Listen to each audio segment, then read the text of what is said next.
Welcome to the Good Morning from the Chicken Coop podcast with Kim Johnson, your creative strategist and master mindset coach. Filled with inspiration, distinctions, perspectives, and possibilities, we help you to cultivate a mindset that leads you to create the best version of yourself you could ever imagine. Join Kim every morning from one of her favorite happy places, her chicken coop, along with all her chickens. Hey everybody, good morning from the chicken coop. Well, today I'd like to talk to you a little bit about borrowing beliefs from other people. And I don't think most of us even think about this, but we do it constantly and we have to be very careful with it. How much of what you believe to be true about the world, yourself, your surroundings, even the products we use, are things that you made decisions on by yourself? You know, the first time I had this real epiphany about this was somebody asked me why I used the laundry detergent that I used. And I said, well, my mother used that laundry detergent. And I don't know, there are boatloads of different laundry detergents to be used, but I used the one that my mother used. And when I started thinking about it, I was like, this shows up across the board. How many things have I just accepted to be true? And I've never made those decisions on my own. Once I started looking at it and I went through the list of products and things that I used, I wasn't necessarily using a lot of things because I had thought about them. I was using them because they were just in my house growing up.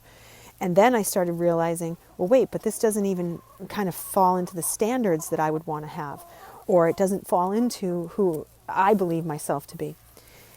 And then you start taking it a step further and you say, well, what are things that I believe? You know, I've mentioned before on other podcasts that I had a very interesting upbringing because I had a father who believed much more in the self-development mindset, it's a great day, and I had my mother who was much more on the woe is me, chicken little, the sky is falling. So I got to experience both parts of that and what those things do to you. And I definitely can tell you without question that I am hardwired for both of those things to be there. The person I am right now is because I choose to put one or many of the beliefs that I've chosen in front of some of that hardwiring that I acquired that I didn't necessarily like. And I will tell you that being aware of this and saying, well, is this something that I choose to believe, or is this just something I learned from somebody else?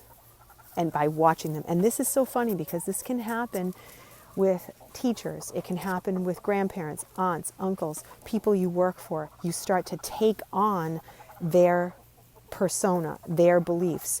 And if you are not careful about who you let on, like think of it in the terms of the bus analogy that we've talked about before. If you open the door to the bus and you let somebody on, you've got to be prepared for what they bring on the bus. And you've got to decide, is this somebody that I want to keep on my bus or do I want to get them off the bus?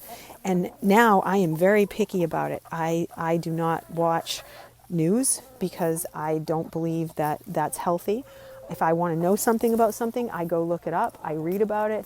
I will find it, but I will never allow a steady stream of doctrine to come into my head that I have not selectively chosen to decide if this is going to be something I want in my life.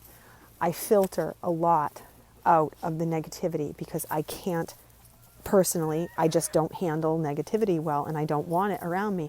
So it's one of the reasons I love hanging out with my chickens because it's just a pure place of joy for me. And it might not be pure joy for you to be around chickens, but for me it is. And when you know your joy points, you go to them.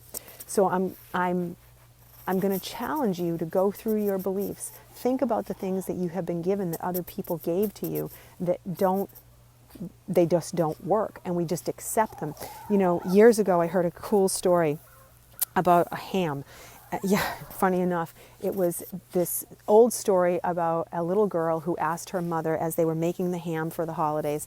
Her mother would get this big ham and she would chop off a chunk of it and she would throw it away. And the little girl said, "Mom, why do you throw that chunk away?" She goes, "I don't know, it's the recipe, it's in Grandma's recipe."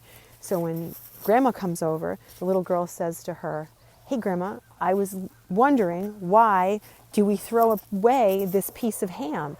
and chop it off and just throw it away in the recipe. And the grandmother says, oh, well, my pan was too small, so I always made a note to myself to just chop off that hunk and throw it away.